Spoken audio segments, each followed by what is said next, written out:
Ya vi por ahí que ya enviaron sus trabajos, bueno, el resumen de las variedades que se había encargado, entonces, muy bien.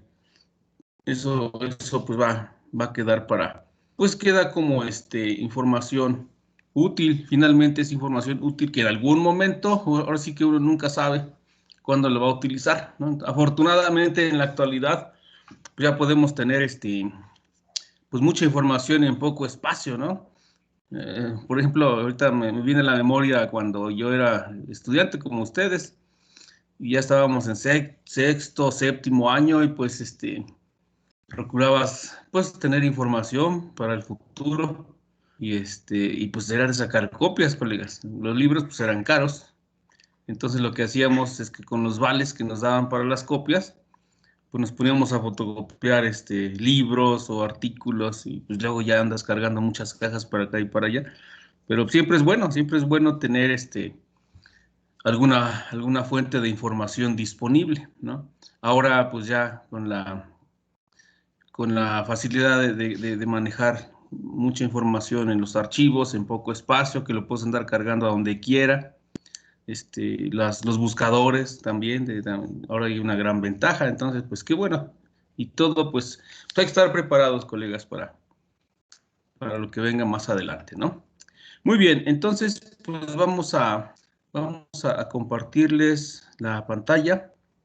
Si no hay algún comentario, entonces vamos a continuar con la, la presentación del otro día. Y estábamos platicando de las plántulas, ¿no?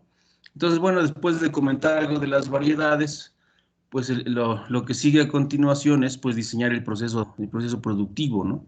O sea, ya el establecimiento del cultivo. Entonces, comentábamos que pues ya en función de las características del suelo, de la información que nos pueda dar el análisis de suelo, las características físicas, pues ya nos tendríamos que dar la tarea de planear un proceso de labranza, tanto primaria como secundaria, que concluye con el surcado, pues con las características propias de las condiciones y pues apropiadas para el cultivo, ¿no? Entonces, como comentábamos en algún momento, a lo mejor tenemos que hacer surcos muy angostitos, ¿sí?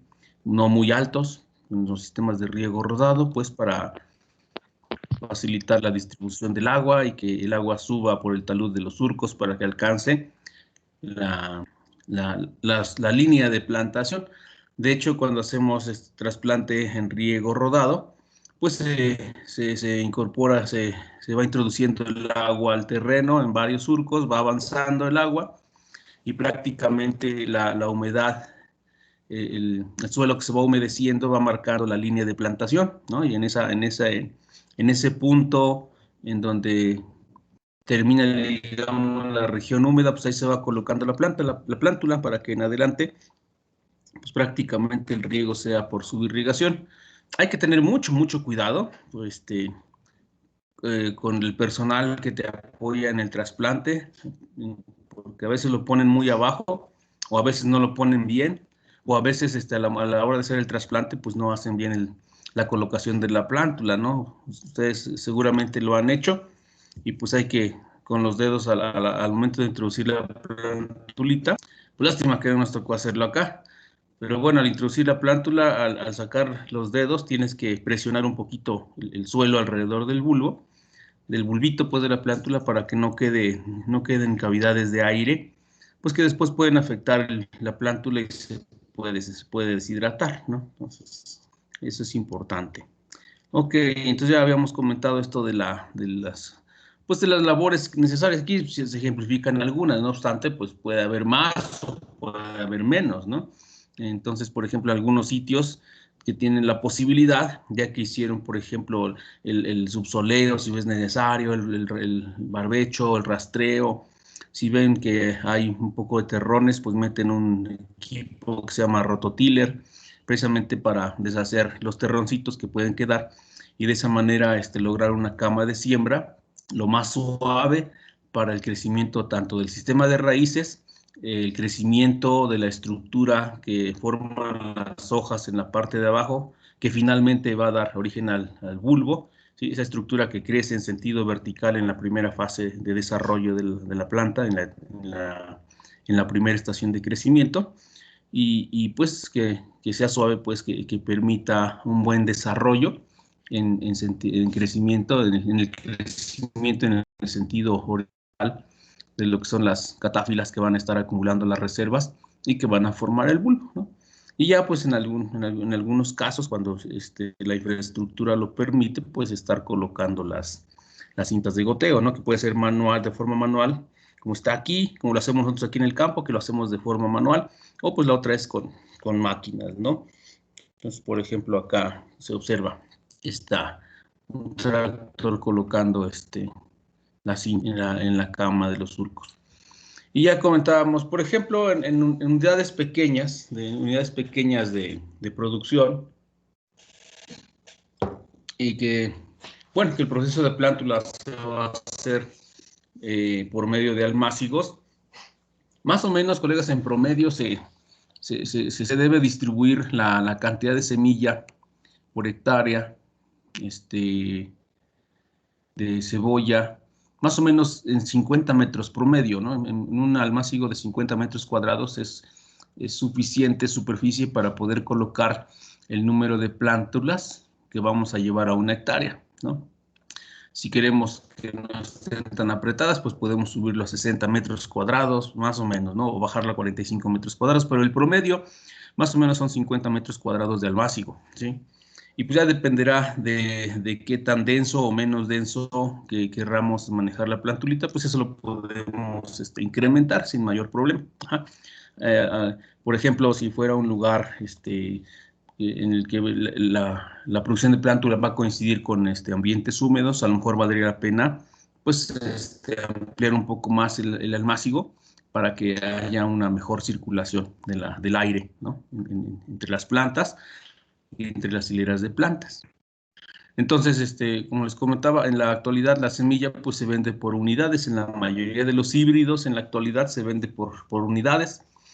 Y en el caso de cebolla, pues se vende en latas, o se vende ahora también ya se vende en sobres, ¿sí? En sobres que traen 100,000 semillas, ¿sí? Entonces, por ejemplo, si revisamos el porcentaje de germinación, generalmente está, por lo menos debe estar del 90%, ¿sí? Si bien es cierto, las casas semilleras en la actualidad están trabajando para incrementar y mejorar el porcentaje de germinación, esperan llegar siquiera al 95%, pero aún ya con que tenga el 90 está bien. Eso quiere decir que de 100,000 semillas, por lo menos vamos a tener 90,000 plántulas, ¿sí? Por lo menos. De tal forma que si sembramos 3 unidades de semilla, pues estaríamos pensando en obtener más o menos unas 270,000 plántulas para establecer. Profe, ¿Sí, colega? creo que la mayoría de las empresas semilleras manejan el 98% de germinación. ¿De germinación o de pureza? Ah, de germinación. Ok, déjeme reviso mis datos, porque sí, el 98 hasta el 99 manejan de pureza. Y ya perdón, sí, de ese porcentaje. Y de germinación, como les digo, cuando menos manejan el 90%, cuando menos. Y ya, digamos, platicando con algunos colegas que están en ese negocio, pues dicen que quisieran estandarizar por lo menos al 95%. Lo que pasa es que a veces no se atreven a poner valores tan altos porque, ¿qué ocurre? A veces la semilla permanece un buen rato guardado simplemente en los procesos de transporte, porque como viene de otros países, a veces en las aduanas pasa algunas semanas o meses guardados, pues en lo que están revisándolas, y querramos o no, conforme pasa el tiempo, puede reducirse un poquito el porcentaje, ¿no? de germinación. Entonces, de hecho, por ejemplo, una recomendación, perdón, no sé qué hice, ya. De hecho, colegas, una recomendación para cebolla y para los demás cultivos es que compremos semilla que no tenga más de 6 meses de haber sido probado, evaluado el porcentaje de germinación. Porque si luego a veces nos vamos con la finta y hay ofertas, ¿no? De semilla en las casas, dan más barato, pero luego ocurre Luego ocurre que ya tiene más tiempo de lo adecuado o de lo recomendado esa semilla esperando pues que sea comercializada. Entonces, si bien te indica un porcentaje alto de germinación, si ya tiene mucho tiempo almacenada, se empieza a deteriorar, ¿sí? Aunque esté sellada en su contenedor, ya sea una lata o un sobre, lo cual pues es todavía más problemático cuando se compra a granel. Ahí sí, la verdad no les recomiendo comprar semilla a granel, de no ser que conozcan el origen de esa semilla, como les comentaba la sesión anterior, que en algunos lugares se vende la hija de Suprema, que, que es la semilla que se obtiene de dejar florecer los bulbos de la primera generación. Entonces, en lugar de cosechar los bulbos, se deja la planta para que florezca y de semilla. Esa gente cosecha la semilla y la vende para el siguiente ciclo. Si es así y que conoces quién te la está vendiendo, pues sí, sí, se compra a granel, de hecho por kilos y es mucho más económica. Pero ya los híbridos comerciales que vienen en su base, que los distribuyen casas comerciales pues serias, que te ofrecen garantía, sí es importante revisar la etiqueta de la prueba de germinación, porque incluso si marca el 90, el 93%, pero si ya tiene más de 6 meses, eso puede bajar al 85%, ¿no? Entonces va a depender.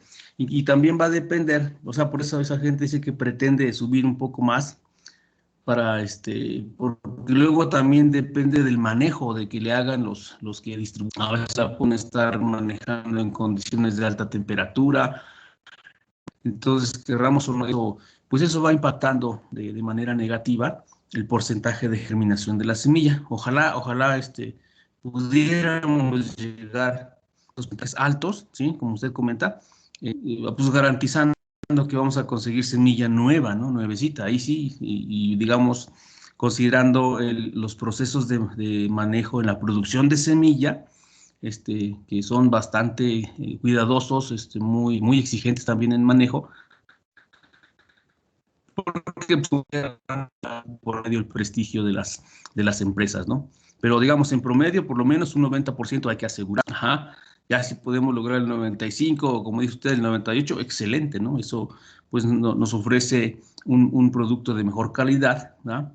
Y seguramente tendríamos plántulas de mejor calidad, porque entre más tiempo pase la semilla guardada y en un ambiente no muy adecuado, pues se va deteriorando el porcentaje de germinación. De hecho, nosotros aquí en la escuela hemos tenido algunos inconvenientes cuando compramos semilla de lechuga. Lechuga nos ha ocurrido peletizada, ¿sí? Uno pues pensaría que, bueno, es mejor pues, ¿no? El uso de semilla peletizada, sobre todo para cuando usa sembradoras o hace siembra directa, campo abierto con sembradoras de precisión, pero por alguna razón a las empresas luego les falla el proceso de peletizado. Y hemos registrado porcentajes de germinación menores al 50%, seguramente porque al momento de hacer el peletizado se les pasa de humedad, el contenido de humedad en el recubrimiento y tal vez de alguna manera estimula el proceso de germinación en la semilla, pero como no continúa, pues se mueren los embriones, ¿no? Entonces puede ser, fíjense, simplemente un proceso entre comillas, de mejora de la semilla para el manejo, puede ocasionar problemas muy serios, ¿no? De hecho, se han hecho los reclamos porque hemos tenido germinaciones de 50, a veces menos, ¿no? Y por eso últimamente mejor preferimos sembrar semillas sin pellet, porque trae problemas. Eh, Eso en el caso de lechuga, también lo hemos manejado en tomates, ahí no hemos tenido problemas, en tomate de cáscara. Y pues en cebolla manejamos principalmente así, sin pellet, porque al menos aquí en la escuela lo que hacemos es, o cuando tenemos chance de poner cultivos fuera así, sin pellet, porque usamos charolas de 200 y ya tenemos unas varillas de la longitud de la charola. A lo largo de esas varillas hacemos unas perforaciones pequeñas que coinciden con el centro de las cavidades y a esas perforaciones les caben desde 4, 5 hasta 6 semillitas, ¿no?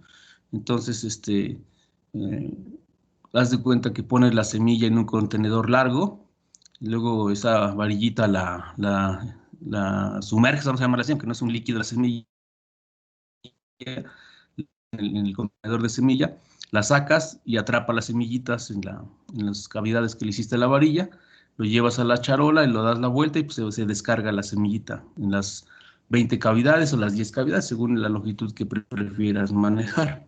Y con pellet no podríamos hacer eso, ¿no? No podríamos hacer eso, utilizar charolas de 200 cavidades. Entonces, por eso preferimos manejar sin pellet algunas semillas. Pero sí, colega, ojalá pudiéramos lograr esos porcentajes altos, siempre y cuando, le digo, la semilla pues sea lo más reciente posible, ¿no? De lo contrario, pues va a ir bajando el porcentaje de germinación. Por eso a veces algunas casas no reportan, porque tienen que considerar pues el tiempo que va a permanecer la semilla en almacenaje, y también va a depender un poquito del manejo que le den los distribuidores a la semilla.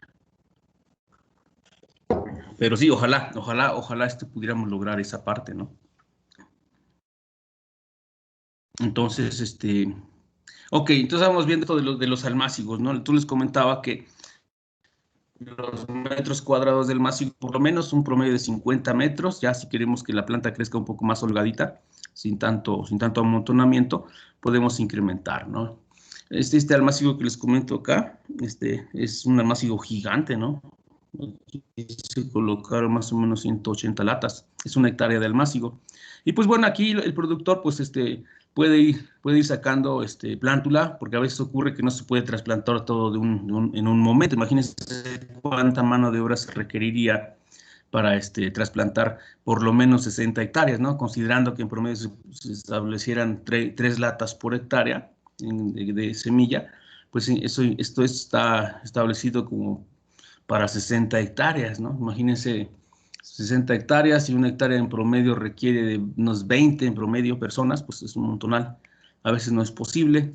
Entonces lo que hacen es, van utilizando la plántula conforme va saliendo, y ya lo que no alcanzan a hacer lo dejan para bulbillo, ¿no? ¿Sí?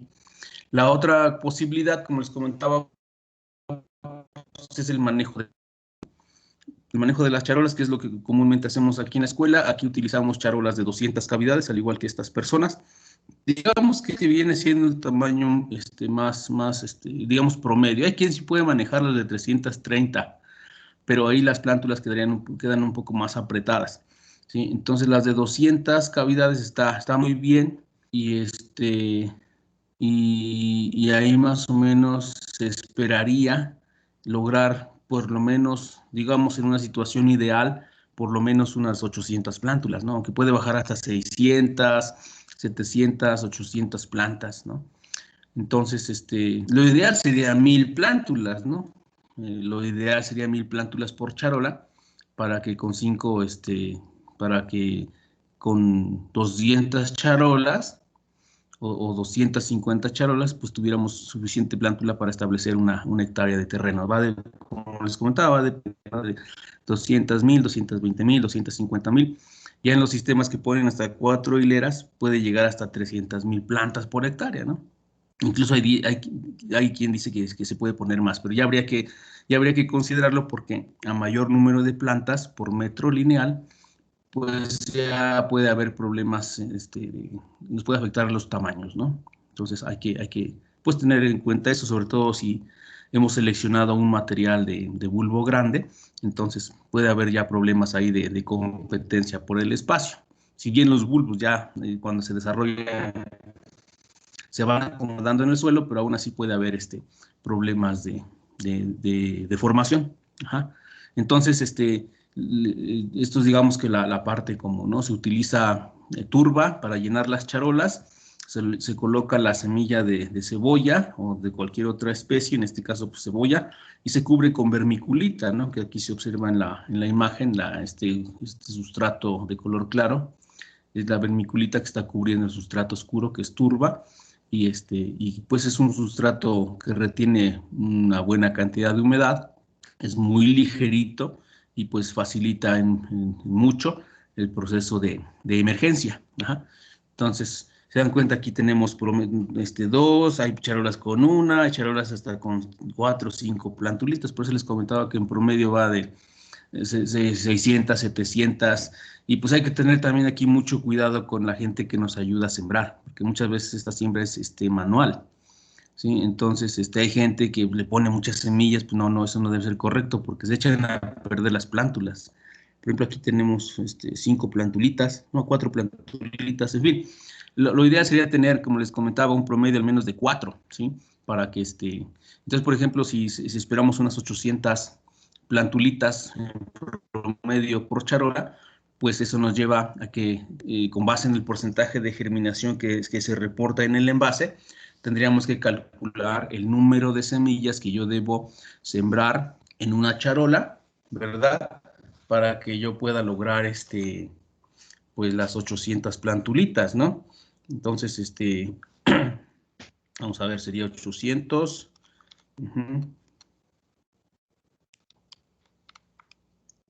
Tendría que estar sembrando pues casi 900 semillas por hectárea, por charola, perdón, ¿no? Entonces, y ya pues eso por el número de charola para calcular finalmente la cantidad de semilla que yo voy a utilizar por hectárea, ¿no? Sí, entonces, aquí. Ahora, les comentaba que comúnmente, como ponemos muchas plantulitas por cavidad, pues van a crecer un poco amontonadas. Entonces empiezan a crecer las plantulitas y rápido van a alcanzar una altura pues de 15 centímetros o más. El problema es que el pseudotallo, la parte del pseudotallo, pues va quedando muy delgadita. Si esas plántulas las llevamos al terreno con esas características en el diámetro del pseudotallo, es muy probable que al momento del trasplante, en cuanto les pegue la luz a esas plantas, se van a marchitar y se van a doblar y las hojitas pues van a quedar sobre el suelo, se nos puede morir la planta o se nos puede contaminar con algún patógeno, ¿sí? Entonces, una manera de ayudarle a la planta a que tenga un diámetro más grueso es haciendo unas podas de follaje. Se dan cuenta que el follaje ya se observa cicatrizado porque ya se le hizo una poda. Entonces, por ejemplo, en la primera poda le podemos quitar un tercio de la parte aérea a las plantulitas. Al hacer el corte, pues hay que hacer la aplicación también de un fungicida, porque pues van a quedar muchas heridas que hemos provocado con el instrumento que utilicemos para hacer la poda, que pueden ser tijeras de esas de podar, para pasto, o ya en los invernaderos, donde hay muchas charolas, utilizan esa sierrita, las famosas seteadoras, ¿no? Con los que se hacen los setos en los jardines. Entonces se utiliza para pasar por un lado y se va cortando el follaje. Ajá.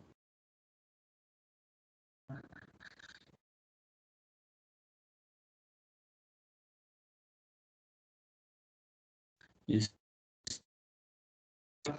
todo lo que damos en la etapa de plántula. Y ya con esas 2 semanas ya podado se recupera la altura, pero también logramos un diámetro pues bastante bueno. Tenemos un diámetro de pseudotallo bastante robusto que le va a dar la oportunidad a la planta de poder aguantar sin problemas el proceso de trasplante. Porque en el caso de cebollas, cuando se cae, se les agrega el cepellón. A veces, si la raíz es muy larga, porque puede ocurrir que ya después de 50 días en las charolas, la raíz puede ser muy larga, tan larga que a veces dificulta el trasplante, ¿sí? Entonces, se recomienda que si la raíz es muy larga, hay que hacerle una poda de raíz. A veces se le quita un tercio de la raíz o hasta la mitad de la raíz, ¿sí? Entonces, si hacemos eso, se recomienda pues aplicar algún fungicida, ¿no? También, para que las heridas que provocamos en las raíces pues queden protegidas, como ocurre en la extracción de la plántula de cebolla cuando la hacemos en los almácigos. Ajá. Entonces, ahí se recomienda también pues quitarle la tierra que lleva en exceso la plántula, se le da una enjuagada y finalmente se pasa por una solución que tenga algún fungicida. Ajá, para proteger las heridas que se provocan durante el arranque y la poda del sistema de raíces, porque a veces es muy largo el trasplante, de tal forma que si queda muy largo y, y sobresale la redos que utilizamos, hicimos la plántula al terreno, la, la parte de la raíz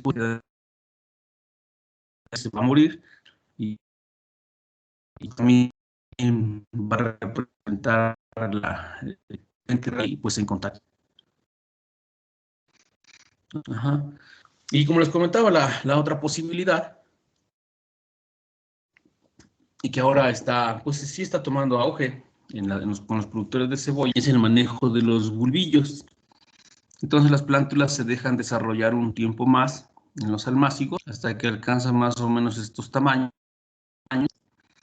y ya pues lógicamente hay que suspender el agua, suspender los riegos, echar de tal manera que sobre la cama de siembra se van colocando estas plantas, ¿sí? Luego se saca otro manojo de plántulas y con el follaje se cubren estas y así sucesivamente se va haciendo una cadenita para que no haya contacto directo con el sol. Sí, también pues se debe hacer que no quede tan apretado esto para que haya buena circulación del aire y se deshidrate rápidamente el follaje. Se deshidrata el follaje y ya se cosechan los bulbitos. Bueno, se recogen los bulbitos, que son las estructuras con las cuales vamos a establecer pues nuestro cultivo más adelante, ¿no? Y pues se va a almacenar, hay quien lo almacena en cajas, hay quien lo almacena en, este, en arpillas, ¿no? Entonces, lo que sí es importante es que haya suficiente ventilación para que no vaya a haber por ahí algún problema de pudrición, por eso hay que esperar a que el follaje pues se deshidrate totalmente.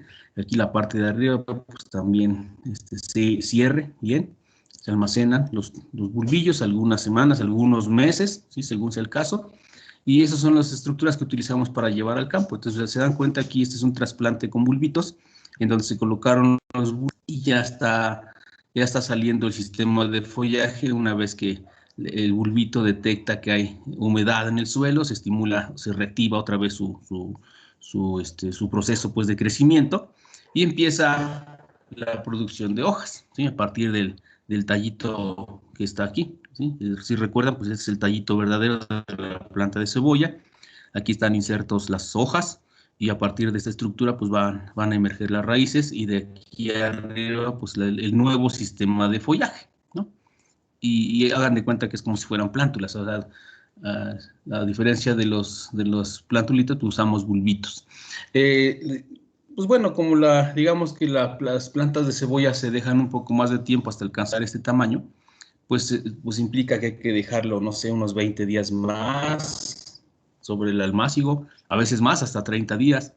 Entonces, pues bueno, eso implica también todo un proceso de cosecha, de manejo de bulbito. Aquí hay que ponerle algún fungicida para prevenir la incidencia de alguna enfermedad, aunque hay que estar muy al pendiente y estar vigilando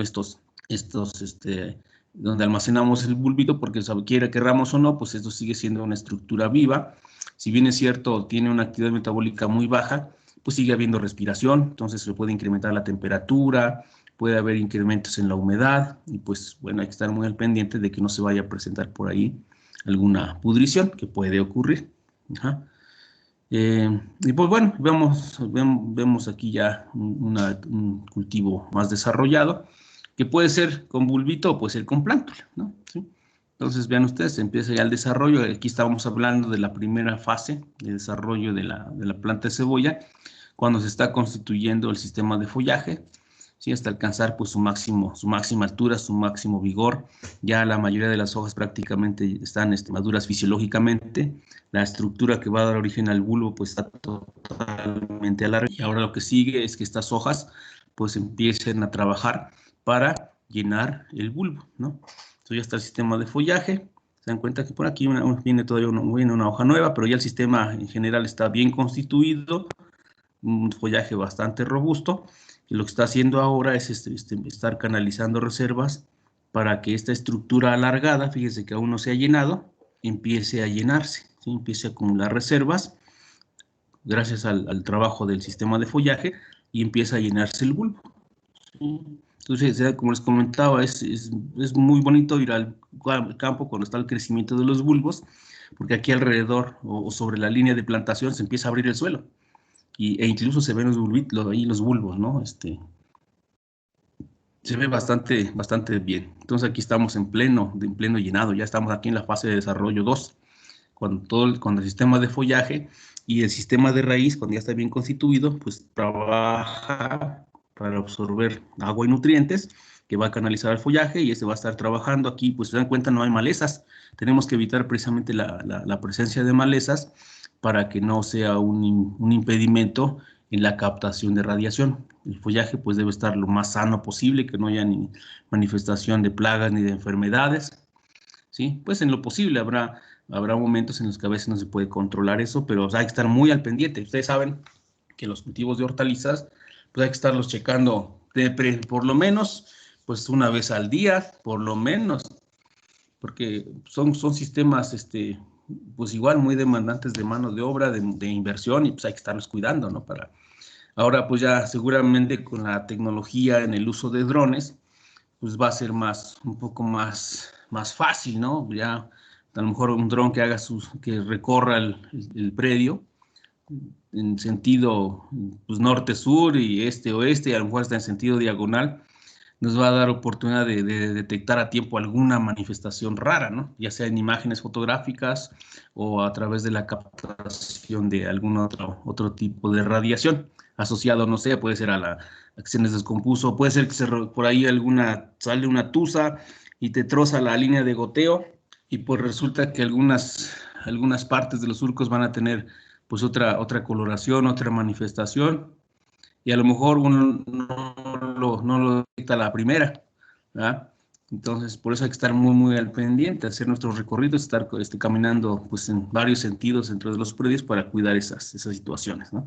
Y lo de las plagas y las enfermedades también, o alguna manifestación de síntoma de deficiencia, en fin, hay que estar muy al pendiente. ¿Sí? Y pues bueno, ya para hasta llegar a la etapa de cosecha, esto ya prácticamente es al final. Entonces se dan cuenta cuando ya está lista la planta para cosechar, que ya pasó todo este periodo, que ya se dobló el follaje, ya aflojamos la cebolla, se mete una cuchilla por abajo, se arranca la cebolla, también se hace un enchufado, como les explicaba en el caso de las plantulitas para bulbillo, ¿ah? Para que se deshidrate el follaje, se adelgace todavía más el pseudotallo y quede, pues, que se cierre rápidamente esta parte del bulbo y pues ya se van haciendo cordones donde se colocan pues 2 o 3 surcos, en este caso son 2 surcos, aquí pusieron 2 surcos en este cordón, aquí otros 2 surcos y así sucesivamente. Después pues, ya entra la cuadrilla a levantar con base en los tamaños. Entonces ya ellos se organizan, se les dan las arpillas, se organizan para que cierto número de gentes levanta un tamaño, otro grupo levanta otro tamaño y así y ya pues es padre, es bonito porque ya cuando terminan de levantar pues todo queda limpiecito y ya con las arpillas clasificadas, ¿no? Bueno, aquí en la imagen tenemos un sistema de producción para cebolla tipo cambray. Aquí directa se utiliza una línea de goteo. ¿Se dan cuenta cómo está bien preparadito el terreno? Bueno, si bien es cierto, es un suelo de textura arenosa, ¿verdad? Que facilita la preparación del terreno. Pues aquí se observan las 4 filas de plantulitas que van a crecer y se pueden mantener sin problema con solo una línea de goteo. Entonces, esto está sembrado, ya por ahí, a ver si no se ve. Pero ya empezaba en este momento la emergencia, ¿no? Y esto es para cebollita tipo cambray. Puede ser por goteo o en algunas regiones utilizan riego por aspersión. Y de hileras, pues pueden ser 4, hay quien utiliza 6 hileras, lógicamente la cama es un poco más ancha, o hasta 8 hileras con camas más anchas, y pues eso, y puede ser con goteo o por aspersión. Si es con goteo pueden poner 2, 3 o a veces hasta 4 filas o líneas de riego, ¿no? Y ya si usan aspersores, pues bueno, ya es otra situación, usan aspersores pequeños, ¿no?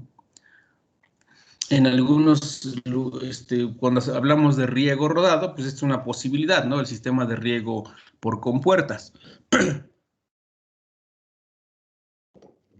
Esta es una posibilidad. La otra posibilidad puede ser el riego por sifones o también a veces pues es el riego normal, ¿no? En el que se hace una zanja en la cabecera del terreno y simplemente se van abriendo sobre el bordo las entradas del agua para los surcos, ¿no? Entonces aquí por lo menos se utilizan 2 personas, quien va controlando el acceso del agua al terreno y pues una persona que está cuidando que no se desparrame el agua por otros surcos o que por ahí luego se detiene con un terrón. Y usar el que está al otro lado, que también le da aviso al que está en la cabecera, pues de que ya hay que cerrar ese surco y hay que cambiar el agua a otros surcos, ¿no? Entonces requiere por lo menos de 2 gentes. Hay quien riega en las noches para hacer un poco más eficiente el agua, porque luego en el día pues, hay mucha evaporación. Hay quien riega en las noches, ¿sí? O sea, variantes hay muchas, ¿sí? Entonces, como les comentaba, a veces es necesario hacer surcos no tan altos para que el agua pues alcance a subir a donde está la línea de plantación, que finalmente esa misma humedad es la que en algún momento marcó a qué altura va a quedar la planta. Entonces se coloca y ya después los riegos subsecuentes son ligeritos, simplemente para que las plantas de cebolla se rieguen o se mojen, se humedezca esto por su irrigación, ¿verdad? Aquí en los bordos del surco. Entonces es un cultivo de cebolla también que tiene poquito de haber sido trasplantado en un sistema de riego rodado. Ajá. Y ahí va creciendo, en este caso pues 2 hileras en un sistema de riego rodado. Aquí también ya estamos en la etapa de desarrollo en la que se está constituyendo el sistema de follaje, primero en número de hojas, estas hojas se desarrollan, se maduran hasta alcanzar su máximo tamaño, que es cuando ya a la siguiente etapa o fase de desarrollo, pues empieza el llenado de los bulbos, ¿no? Ajá. Aquí tenemos otro sistema de producción con dos filas de plantas o hileras de plantas, pero aquí con sistema de goteo, ¿no? Y aquí se dan cuenta, pues ya está llevando a cabo el proceso de llenado, ¿sí? Ya vemos que la estructura es alargada esta, que forma la base de las hojas, pues ya se está llenando. Pues entonces hay que estar pues, muy al pendiente, evitando que haya malezas. Mira, hay que meter gente, a veces hay que meter gente a arrancar la maleza, porque ya usar herbicidas ya no es recomendable, ¿no? Aquí tenemos otro sistema de plantación con 4 filas, ¿sí? Y aquí se utilizan dos líneas de riego. Entonces, estos son sistemas de muy alta densidad de población, ¿sí? Por ejemplo, aquí había un problema se rompió una de las líneas de riego y pues hay fugas de agua. Entonces, vean ustedes, aquí ya estamos en la etapa de llenado de bulbo y vean ustedes, se empiezan a sobresalir de la línea de plantación, se ve bastante padre, esos bulbos ya creciendo. Ajá.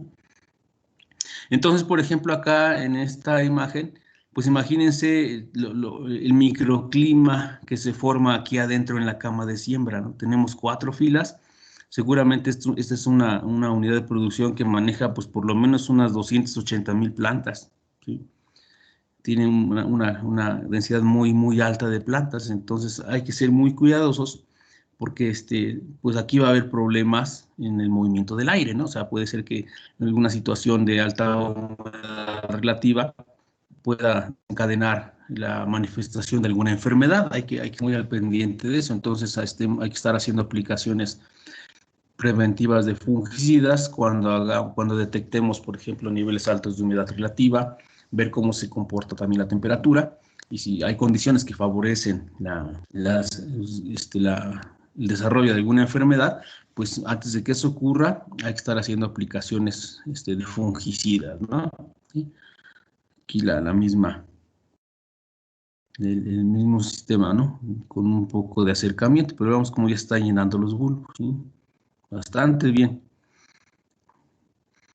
Entonces, bueno, a veces cuando es época de lluvias, pues no es muy fácil, está muy, muy mojado el terreno, a veces la gente puede entrar, porque está tan mojado que le cuesta mucho hacer una aplicación uniforme. Entonces, si se tiene la posibilidad, pues se recurre a otros medios para poder estar haciendo las aplicaciones foliares de fungicidas. Aquí se dan cuenta, ya está bastante desarrollado el bulbo, ya incluso el follaje empieza a manifestar que empieza a cambiar de color a un verde pálido, a un verde, ya algunas puntas se están secando, porque las hojas más maduras ya están entrando a senescencia, entonces pues ya es una etapa bastante avanzada del cultivo, ¿no? Ok, perfecto, vamos a poner otra.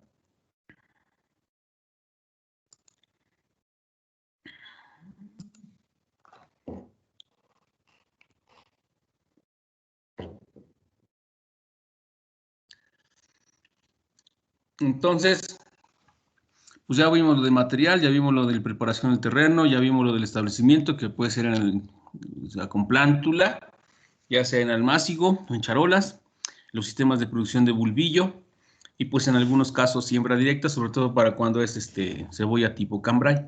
Cuando se usan siembras directas, hay en ocasiones para favorecer una buena uniformidad en la siembra, sí, ahí sí se utiliza o se recomienda utilizar la semilla peletizada, ya que las sembradoras de precisión pues lo van colocando a una distancia muy precisa. Se requiere que la estructura tenga un tamaño uniforme para que la siembra sea eficiente y pues ahí sí se utiliza semilla peletizada, ¿no? Para tener una mejor eficiencia en la distribución de semilla en el terreno, ¿no?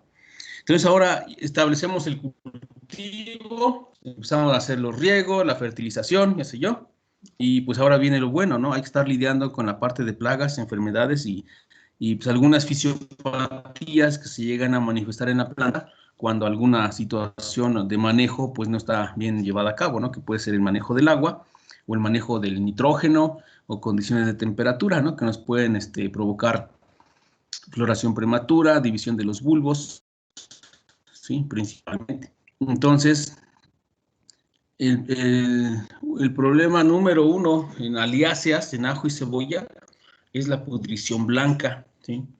Provocada por este patógeno, Sclerotium cepivorum. Es una enfermedad extremadamente agresiva, como dice ahí, es muy específico para aliáceas, como les comentaba, ajos, cebollas, poros, cualquier aliácea se va a ver fuertemente afectada por la presencia de Sclerotium cepivorum en el suelo, ¿sí? Entonces, vemos aquí el síntoma característico que es una marchitez generalizada de la pobre planta. De hecho, nosotros cuando Profe, vemos estas plantas, sí, colega, disculpe, ¿está proyectando? sí, perdón, no se ve. Bueno, yo no veo nada. No sé si los Perdón, demás. perdón. Qué bueno que me dice. Ah, pues en teoría sí, déjenme lo quito y lo vuelvo a subir. Porque según yo sí lo subí. Ah, aquí está. Vamos a ver. Bueno, estamos, en la primera lámina dice tecnología de producción, no sé si ya lo vieron. Sí, profe, ya se ve. Ah, perfecto, muchas gracias. Entonces, les comentaba, ¿no? Que ya en la parte de tecnología de producción ya abordamos algunas cosas, lo del material vegetal, lo de la preparación, lo del establecimiento del cultivo, que puede ser con almácigo, con bulbillos o siembra directa para el tipo de cebolla cambray. Y pues ya una vez que hemos establecido el cultivo en el campo, pues hay que empezar a ver lo de los riegos, lo de la fertilización. El cultivo va creciendo, ¿sí? Las plantas van creciendo, pero pues van a estar expuestas a riesgos de la incidencia de plagas, enfermedades y fisiopatías, que son manifestaciones que resultan a veces por el efecto de algún factor, sobre todo de manejo, o a veces ambiental, ¿no? Como en el caso de la temperatura, que puede inducir floración prematura, ¿no? Entonces, pues vamos a estar conviviendo con estos microorganismos, ¿no? Querramos o no, pues están ahí en el ambiente, son parte del sistema.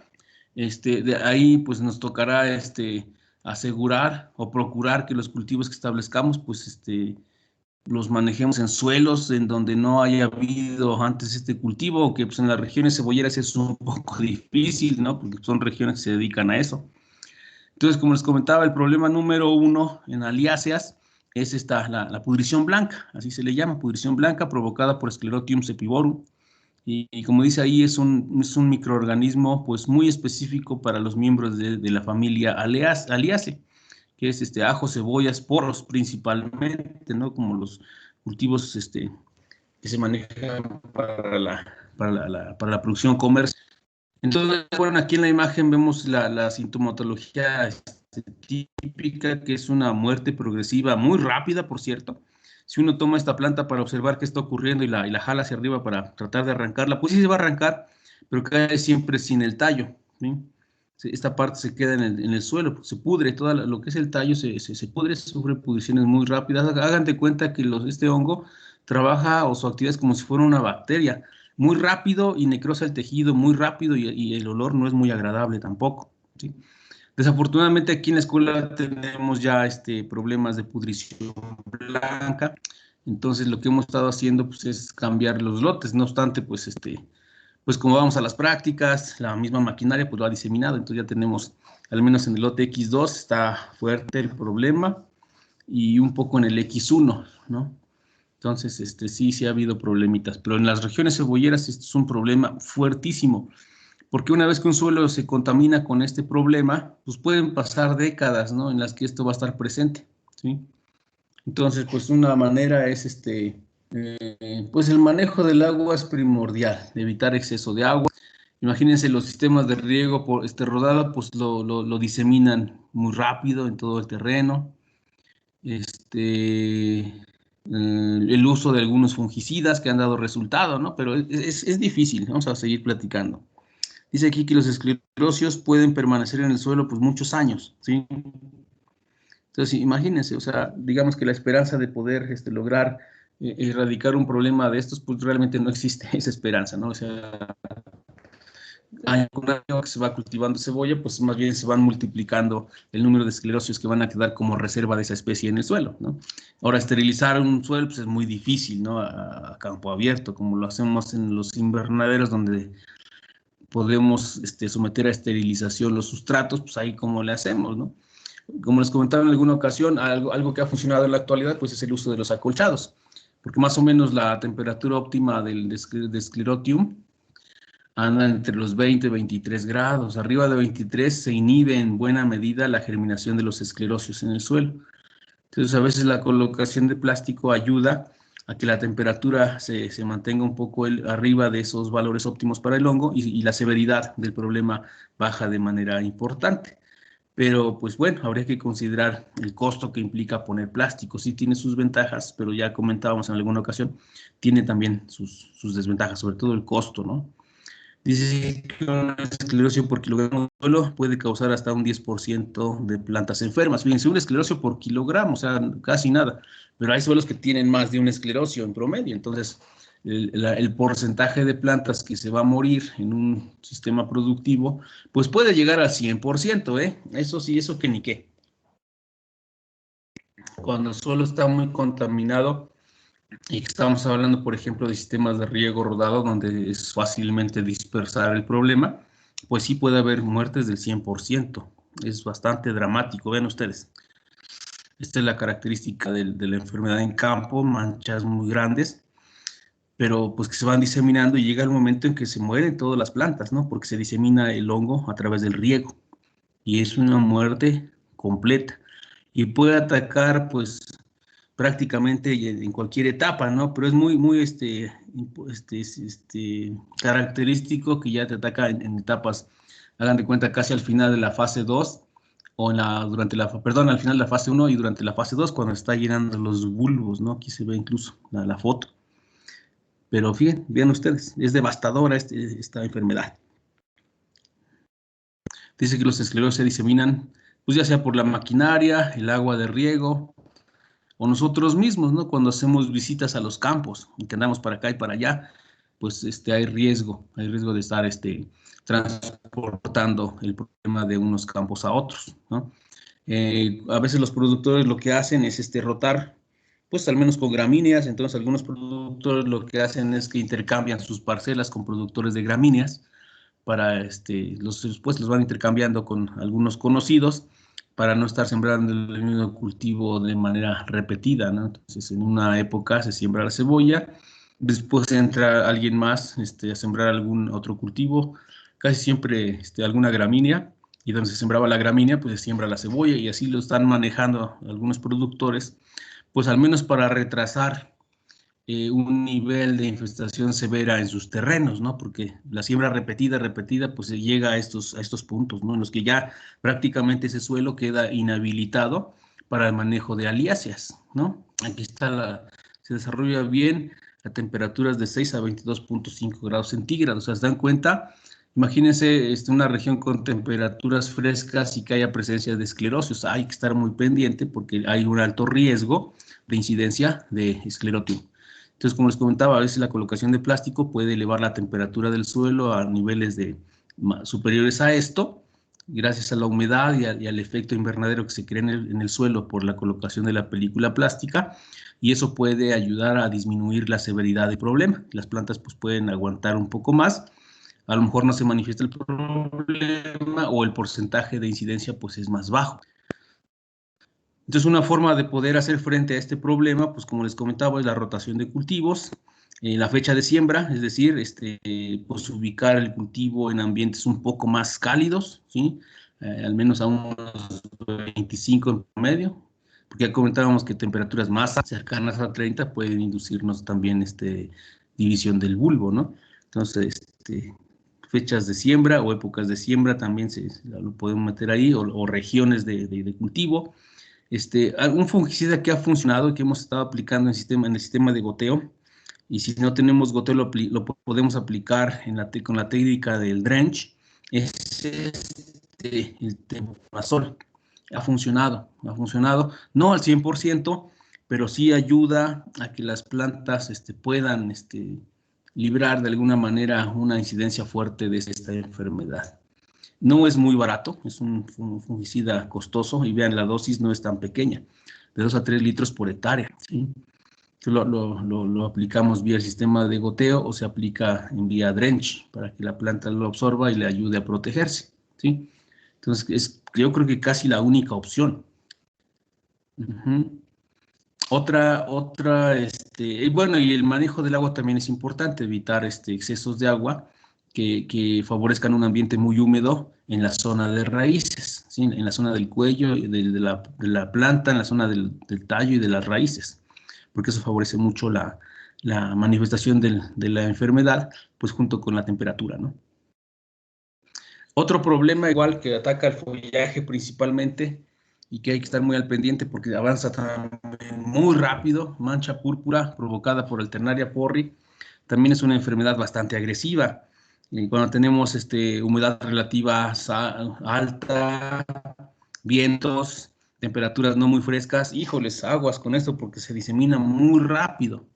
Entonces aquí el síntoma característico es que las plantas manifiestan manchas de color, al inicio, como dice aquí, de color pálido, que se hunden un poquito en la estructura de la hoja, y conforme va avanzando la enfermedad, pues aparece el síntoma característico de las enfermedades provocadas por el género alternario, que son anillos concéntricos, ¿no?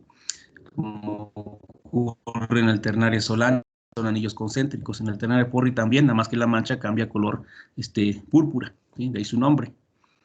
Entonces, esa es la característica. Se va quemando el follaje, la mancha invade el follaje, la forma tubular de la hoja, y pues prácticamente la estrangula y se seca. Ya no hay manera de que haya paso de agua y nutrientes a la parte superior de la hoja, y pues se van muriendo, ¿sí? Y es muy rápido, avanza bien rápido. Alta humedad relativa, temperaturas, fíjense, el rango o el intervalo, pues es alto, ¿no? Es alto. Entonces hay que estar, digo, muy amplio el efecto de la temperatura. Si tiene una temperatura óptima de 25 grados centígrados. Entonces, si hay humedad relativa, pues lógicamente la temperatura favorable para el hongo, y seguramente el patógeno está en el ambiente, en las zonas cebolleras, pues eso va a ocurrir. Entonces, lo que hay que estar haciendo es haciendo aplicaciones frecuentes de fungicidas de contacto, es decir, fungicidas preventivos, pues que finalmente conviene porque son fungicidas efectivos, son más económicos que los fungicidas curativos, ¿verdad? Y pues ahí el objetivo es estar protegiendo la superficie de nuestras hojas con el activo de los fungicidas, para que si llega a haber condensación del agua por los cambios de temperatura en el ambiente, pues los hongos que seguramente van a estar por aquí circulando en nuestro follaje, pues no se desarrolle, ¿no? Gracias a la presencia de algún activo, de algún fungicida, porque pues va a estar el hospedero, va a estar el patógeno, la condición ambiental también. Entonces tenemos que evitar que se cierre ese ciclo aplicando algún fungicida de contacto, ¿sí? Entonces, por ejemplo, podemos aplicar el Mancozeb, es un fungicida de contacto económico que podemos estar aplicando frecuentemente, ¿sí? Sin problema. Es de bajo costo también. Puede ser también el Maneb, ¿sí? Mancozeb, Maneb, incluso el mismo Captán lo podemos utilizar como fungicida de contacto, el que usamos para cuando hacemos la siembra en las charolas o en los almácigos. Son compuestos activos que colocados sobre la superficie de las hojas evitan que las esporas de estos hongos pues, se desarrollen y den origen a la enfermedad. Entonces, como otra vez, la rotación de cultivos pues, es primordial. Hay que evitar el exceso de agua en el suelo, ¿sí? Hay que hacer escardas frecuentes para que haya una buena ventilación del suelo, que no haya condiciones de alta humedad, ¿sí? Como les comentaba hace un rato, hay que tener cuidado cuando nosotros establecemos densidades de población altas. Ahí hay que estar muy, muy al pendiente de cualquier brote de esta enfermedad, pues para hacer aplicaciones lo más pronto posible, curativas, pues, y pues más bien evitar que se vaya a manifestar, ¿no? Con aplicaciones preventivas como Mancozeb, y podemos utilizar el iprodione, el clorotalonil, ese ya es más costoso, y el azoxtrobin es más costoso, entonces, más bien son productos ya curativos. Y pues lo ideal sería estar manteniendo el cultivo con productos de contacto, que no son sistémicos, ¿no? Porque estos son mucho más costosos y pues a veces hay que estar haciendo aplicaciones muy frecuentes para tratar de frenar la enfermedad, sobre todo cuando las presiones ambientales pues son altas, ¿no? Que la humedad relativa es muy frecuente, y híjoles, cuando hay viento da miedo porque se dispersa muy rápido, muy fácil.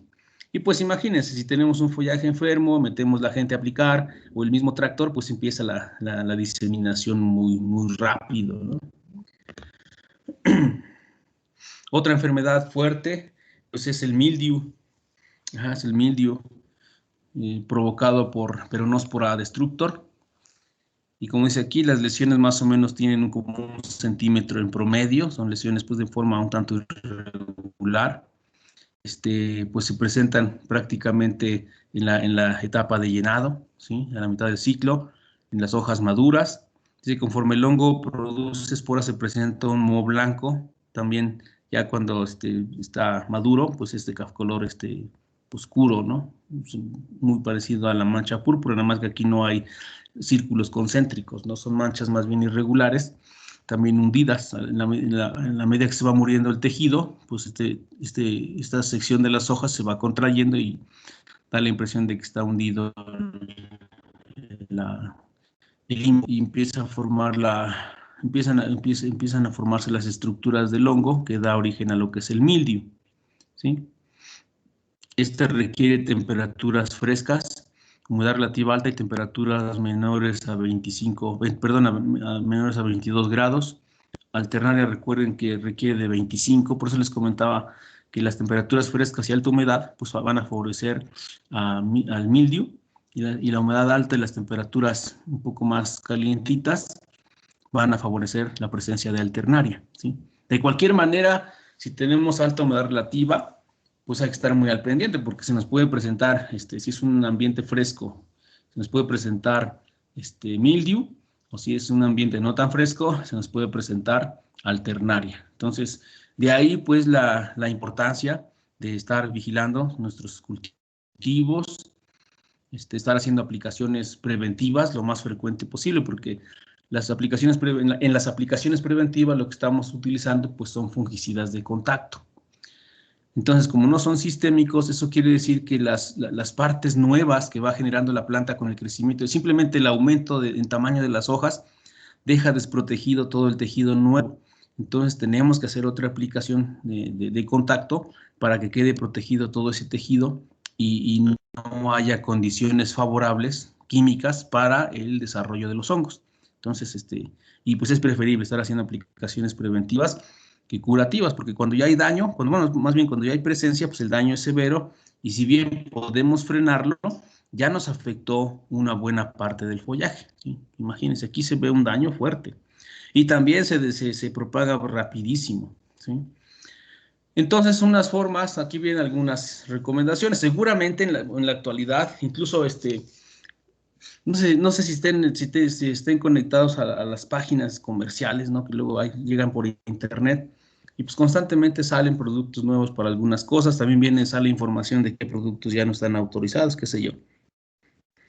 Y pues al igual que las variedades, va a haber siempre productos nuevos, ¿no? Precisamente pues porque en algunas ocasiones el uso y abuso de algunos productos sistémicos pues empiezan a generar resistencia en los patógenos, ¿no? Entonces hay que evitar eso. Entonces el control, pues también la rotación de cultivos es importante, pues para disminuir o en algunos momentos evitar la presencia del hospedero para con los patógenos. El drenaje también pues es importante, de ahí la importancia de estar haciendo incluso escalas frecuentes, ¿no? Para pues evitar que haya un suelo muy húmedo y por tanto microambientes alrededor de las plantas que puedan incrementar el nivel de humedad relativa, ¿sí? Entonces que esta humedad relativa alta, pues a estas temperaturas, pues se va a mantener así como vapor de agua, pero con algunos cambios de temperatura, unos pocos grados que baje, pues esa humedad en forma de vapor de agua se va a condensar como gotas de agua en las hojas. Y eso es lo que favorece pues, las condiciones para que el hongo empiece a manifestarse, empiece a desarrollar. Entonces, por eso, como va a ocurrir esa situación del punto de rocío, pues lo ideal es que haya por ahí una película de fungicida que precisamente evite el desarrollo del hongo. Entonces, como dice aquí, podemos aplicar fungicidas a base de cobre, incluso podemos aplicar el mismo sulfato de cobre, ¿eh? ¿Sí? Y también es una sustancia económica y es efectiva, no solo para hongos, sino hasta para bacterias, ¿no? Sulfato de cobre aplicado vía foliar. De hecho, hay presentaciones de sulfato de cobre para aplicar vía foliar, ¿sí? El cupravit también podemos utilizarlo, ¿sí? Y ya pues en el caso extremo estaríamos trabajando con clorotalonil, metalaxil. De hecho hay una presentación que viene combinado clorotalonil y metalaxil ya en las situaciones fuertes, ¿no? En las que hay que tratar de detener la enfermedad, porque sí es muy, muy agresiva. El fosetil también es otro fungicida que se puede utilizar para el control de esta enfermedad.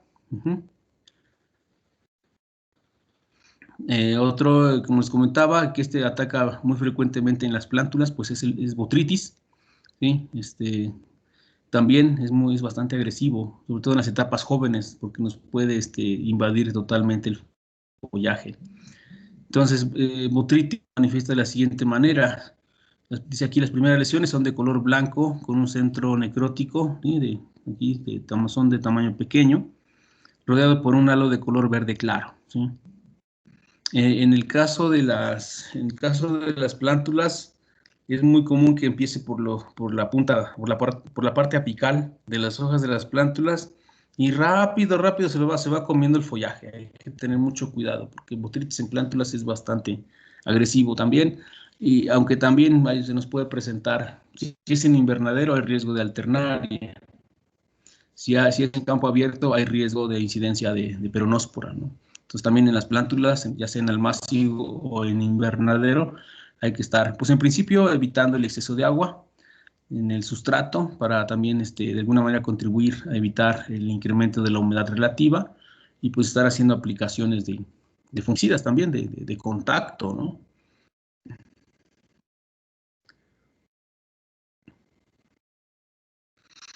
Dice que estos síntomas se pueden confundir con los daños causados por herbicida, por granizo, por el tipo de manchitas, ¿sí?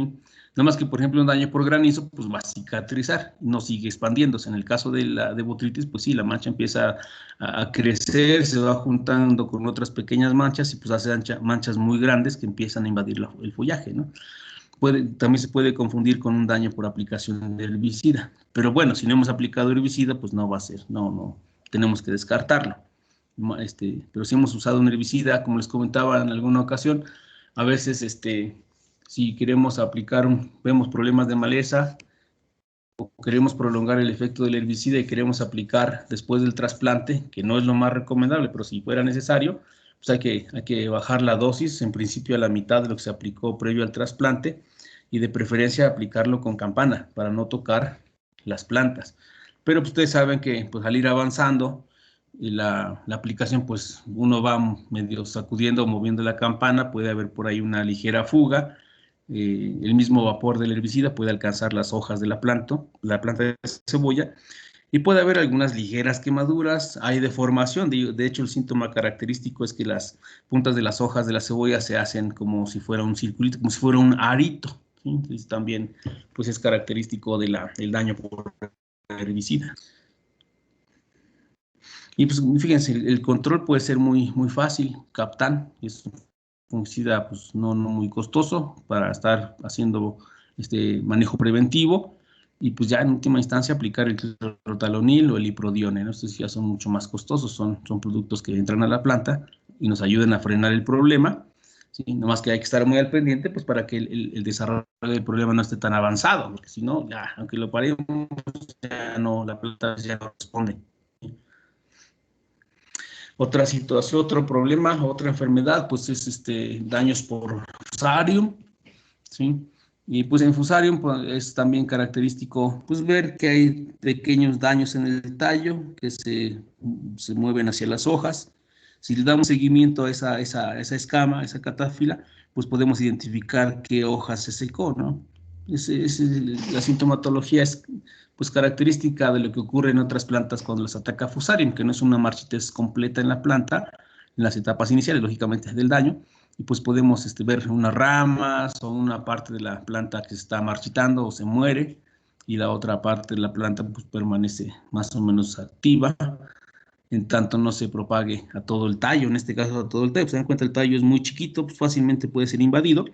Al dañarse el tallo, pues se bloquea la conducción de agua. Entonces vamos a observar esta necrosis en los tallos, ¿sí? Pero no es aguada, ¿no? Como ocurre en Sclerotium. En Sclerotium sí es muy aguado, como si fuera el daño de una bacteria. En el caso de Fusarium no es aguado la consistencia del tejido dañado, ¿sí? Entonces, pues aquí, fíjese que en el caso de Fusarium, a veces puede ser un daño secundario que entra por la presencia de nemátodos que les contaba por ahí.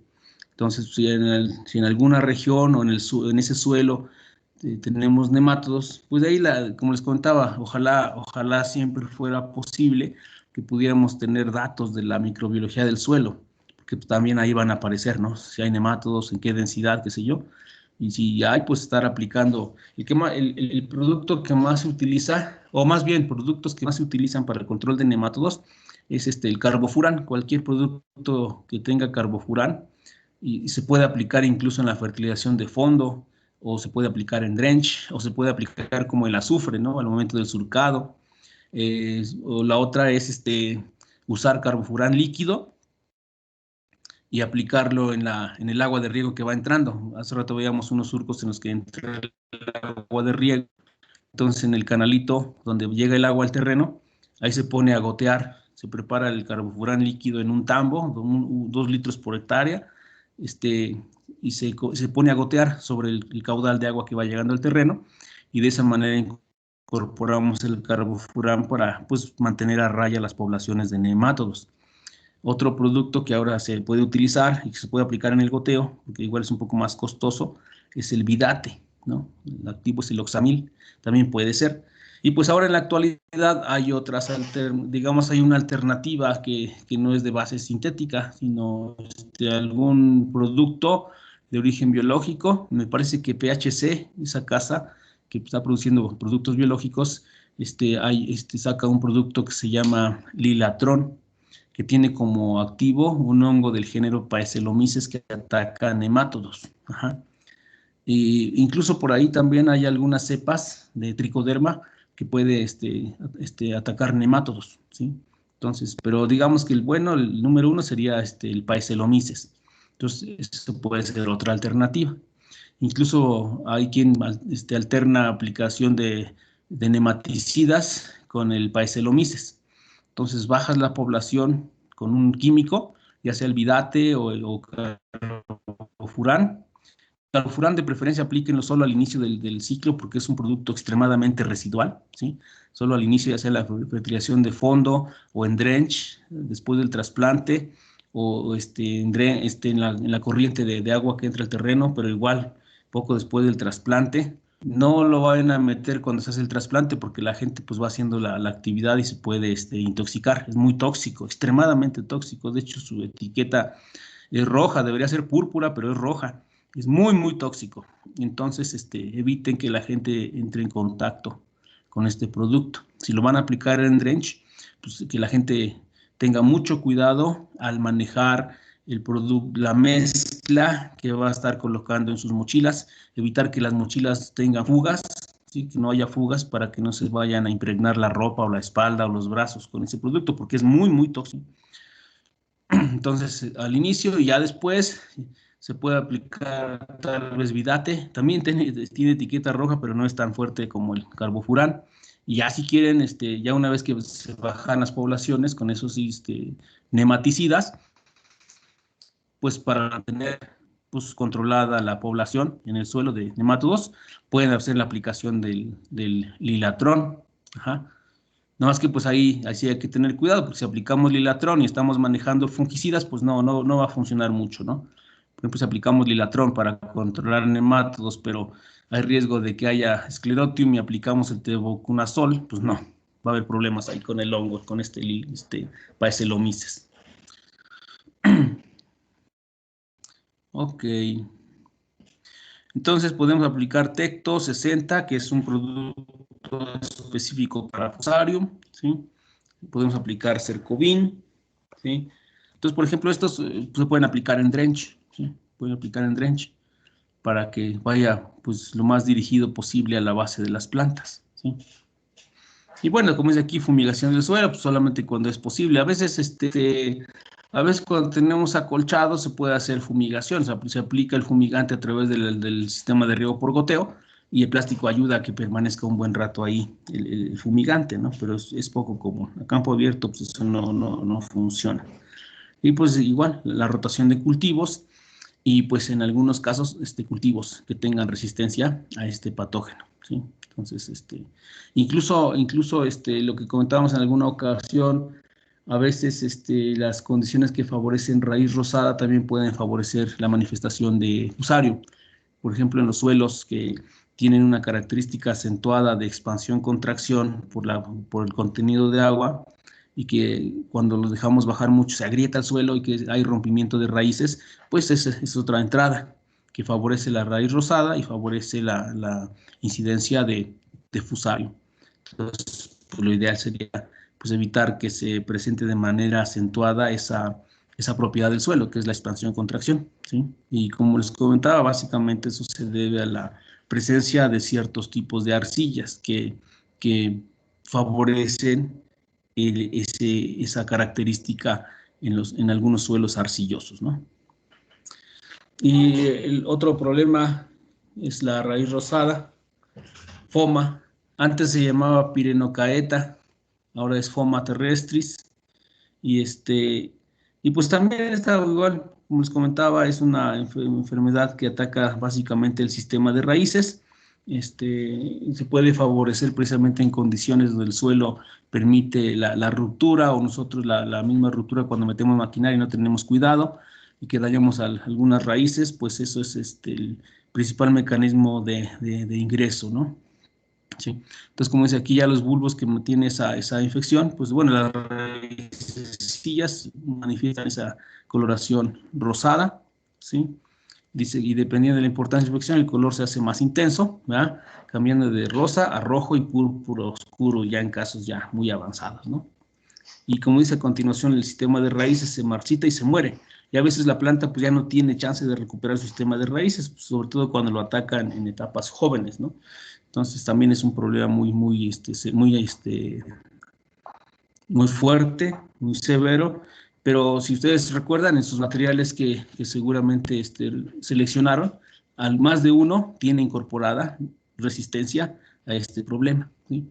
No obstante, cuando la presión ambiental es muy fuerte, llega a romper esa resistencia, ¿no? Sí, como les comentaba, en el 2019 hubo muchos problemas por la presencia de lluvias frecuentes ya en las regiones donde se produce cebolla. Entonces, hubo una incidencia fuerte de raíz rosada. Y pues también la rotación de cultivos, como todas las enfermedades, pues es una alternativa deseable, bueno, recomendable y deseable. A veces no es posible, a veces no tenemos tanta superficie como para andar rotando, pero a veces lo que hace la gente es intercambiar con sus conocidos los terrenos, ¿sí? Entonces, para pues romper los ciclos de la enfermedad. Ajá. Y pues son los hongos. Ahora tenemos algunas bacterias que también pueden llegarse a presentar, ¿sí? Sobre todo cuando tenemos condiciones muy de mucha humedad en el suelo, ¿sí? Entonces una de ellas es Erwinia, ¿sí? Entonces un síntoma característico es la marchitez también del sistema de ¿sí? La coloración amarillenta. Bueno, después esto se necrosa, ¿no? ¿Sí? Nada más que aquí, como les comentaba, aquí el daño al bulbo y al tallito, pues es también aguado, una pudrición aguada, también de muy mal olor, y aquí todo el bulbo pues se observa descompuesto. En el caso de pudrición blanca podemos ver una planta así, pero más bien el daño más fuerte está en el tallo, en esta parte. Incluso se desprende el bulbo de lo que es el tallo, queda aquí un hueco. ¿Sí?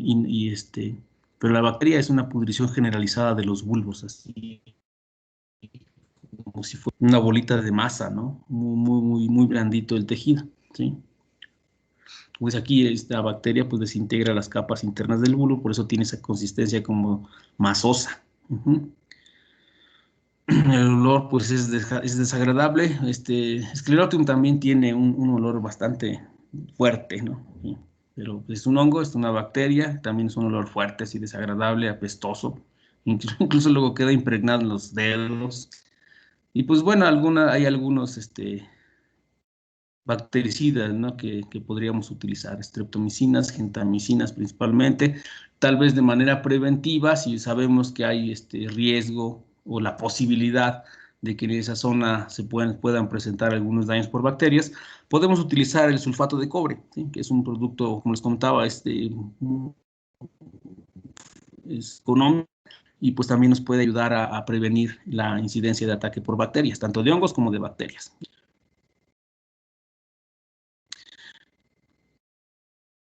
Otros problemas de pseudomonas que nos van a atacar el follaje, ¿sí? Entonces otra bacteria. Entonces los síntomas en las hojas son lesiones de forma ovalada, son acuosas de color verde oscuro o quemaduras en las puntas de las hojas, ¿no? Entonces también puede ser otro problema. Al igual que pues, las enfermedades por otros microorganismos como hongos, necesitan alta humedad, ¿sí? Para que se desarrollen las bacterias. Y pues básicamente eso ocurre cuando hay alta frecuencia de precipitación, ¿sí? Días nublados, entonces hay que tener mucho cuidado. Incluso, si ustedes recordarán, las solanáceas también, con una alta presión de alta humedad, se presentan bacterias muy fuertes, como Xanthomonas, ¿no? Es muy común cuando hay días nublados y muchos días seguidos, con lluvia ligera, por ejemplo, ¿no? Lo mismo ocurre para este tipo de bacterias en las cebollas, ¿sí? Días nublados con lluvias ligeras, entonces hay que estar haciendo aplicaciones, por ejemplo, de sulfato de cobre, ¿no? Por lo menos, ya, y si vemos por ahí que hay alguna manifestación, pues ni modo, recurrir a los antibióticos que están recomendados para este tipo de enfermedad. No más que también estos productos pues, ya son un poco más costosos que las aplicaciones de cobre, que son preventivas, ¿no? Entonces, por ejemplo, aquí tenemos una tabla comparativa, ¿no? De los daños, por ejemplo, por hongos, que son muy localizados, los tejidos pues, no son aguanosos, comparado contra las bacterias, en donde se ven síntomas más o menos semejantes, pero a la hora de abrir el bulbo, pues los daños por bacterias pues son tejidos totalmente deshechos que parecen masa, ¿no? Entonces, se observa más o menos unas gráficas comparativas. Uh-huh. Profe, Sí, sí, colega, lo una, escucho. tengo una duda. Sí. ¿En algún momento las aplicaciones con sulfato de cobre podrían llegar a ser tóxicas o es recomendable rotarlo con otros tipos de preventivos? Sí, de preferencia hay que rotarlo con otro tipo de preventivos. Afortunadamente, digamos que la presencia de bacterias es más frecuente, pero por ejemplo, al hacer una aplicación preventiva con sulfato de cobre, pues nos va a ayudar a prevenir el daño por bacterias a la vez de hongos, ¿no? Entonces puede hacer una aplicación de sulfato de cobre, a la siguiente aplicación pues puede meter un mancozeb o un maneb, a la siguiente puede meter, por ejemplo, un cupravit, a la siguiente puede meter, bueno, el cupravit ese trae oxicloruro de cobre, ¿no? Después puede meter un Captán otra vez o un Mancozeb, qué sé yo. Lo ideal sería hacer siempre aplicaciones preventivas con mucho más económicos. Yo creo que la relación va como de 1 a 4, 1 a 5, a veces más, ¿eh? Entonces, más, a veces hay productos que valen, o sea, la relación de costo-contacto contra los curativos va a veces hasta de 1 a 7, 1 a 8, ¿no? El costo. Entonces es mejor usar productos preventivos. Y como bien dice, hay que estar rotándolos, porque el sulfato de cobre, pues es cierto, puede en algún momento, si lo aplicamos muy frecuente, más que hay que cuidar las dosis, no hay que aplicar dosis muy altas porque sí podemos llegar a provocar alguna toxicidad, ¿sí? Eso es cierto. Entonces hay que aplicar pues las dosis que vienen recomendadas en los productos, ¿no? Casi siempre se maneja 1 gramo un gramo de producto por litro de agua. De tal manera que una carga, por ejemplo, si es una mochila, si es una máquina de tractor, y lleva 500 litros, pues lleva cuando mucho medio kilo y eso nos alcanza para más de 1 hectárea, a veces para 2 hectáreas. Entonces, digamos, la cantidad no es tan fuerte en una aplicación, pero pues hay que evitar aplicarlo, no sé, cada 8 días, sería un poco difícil, ¿no? Entonces, sí lo puede ir rotando, colega, preferentemente, ¿no? Entonces, una vez aplica sulfato de cobre o algún producto a base de cobre, después puede aplicar como le comentaba, puede ser un Maneb, un Mancozeb, y Mansate, ¿sí? Eh, como productos de contacto. Y seguramente habrá otros, ¿no? Pero esos son los más comunes, esos son los más comunes que puede encontrar. Lo que sí es que puede encontrar más productos, pero los activos casi siempre son, ¿sí? Entonces, sí, habría que irlos cambiando, definitivamente, colega. Dale, profe, gracias. Sí, colega. Y pues lo que les comentaba, ¿no? Los nemátodos que suelen presentarse, entonces se observan como daños por deformación. Van a atacar las raíces, pueden llegar a la parte del tallo. Por alguna razón, la presencia de nemátodos desencadena pues, ciertos mecanismos en la planta que se van a manifestar al final como deformación, pudrición del tallo, deformación de los bulbos, ¿no? ¿Sí? Entonces, pues estas plantas pues dejan de ser comerciales porque se atrofia totalmente el tallo. Las raíces se empiezan a deformar, dejan de ser funcionales. Y si la planta no se muere, ¿sí? Por estos daños, lo que ocurre es que se presenta fusarium. Por eso les comentaba que a veces fusarium viene siendo un daño secundario. Se dan cuenta hasta... Porque bueno, y de nemátodos. Entonces, ahí, si sabemos que en la región hay nemátodos en el suelo que van a atacar tanto a la cebolla o a los ajos, pues hay que hacer aplicaciones de nematicidas. Eso sí, ahí sí sería bastante recomendable no hacer de lado esa consideración, porque aparte del daño de los nemátodos que nos va a dejar inservibles muchas plantas, también podemos tener daños por nemátodos, por fusarium.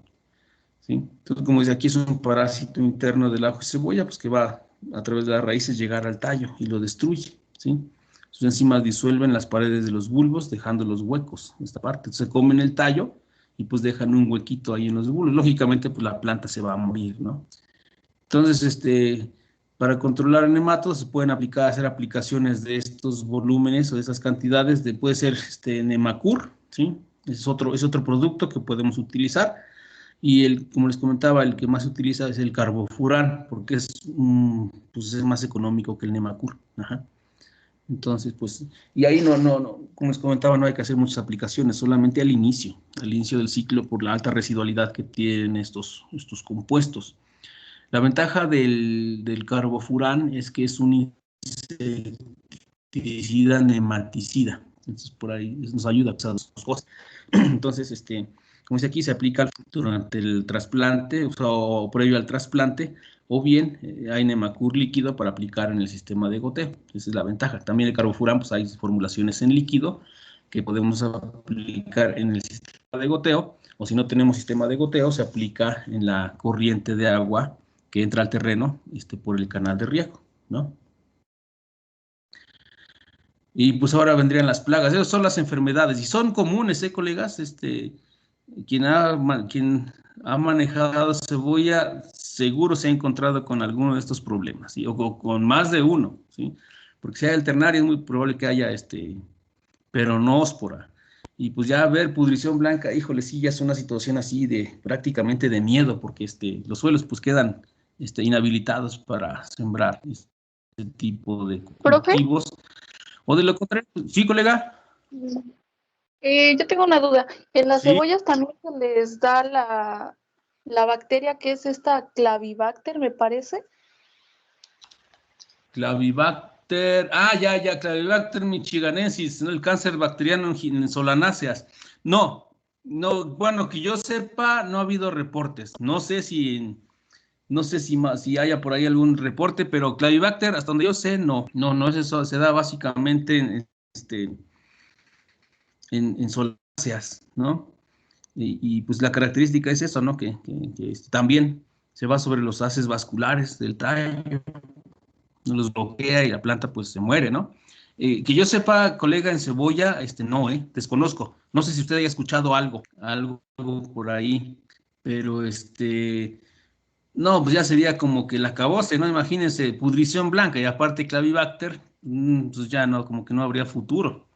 Porque igual cuando hay problemas de clavibacter en los cultivos, igual es una enfermedad pues persistente, pero en algunos invernaderos cuando se detecta clavibacter, se toman muchas precauciones, se bloquea el lugar, se aísla el lugar, se retiran las plantas con mucho cuidado, se quita toda la planta con cuidado, se mete a una bolsa, se le lleva a destruir y quedan en observaciones todas las plantas. Hagan de cuenta como que hacen un proceso de cuarentena, ¿no? Porque es drástico el problema de Clavibacter. Sinceramente, yo no he escuchado que haya habido presencia de Clavibacter en cebolla. Si le soy sincero, no sé. Bueno, gracias. Sí, colega. Bueno, entonces, pues ya se nos fue, ya se nos terminó el tiempo. Entonces, gracias por la atención, por su tiempo. La siguiente vamos a estar platicando de algunas plagas que también, cuando no se controlan, o sea, que se nos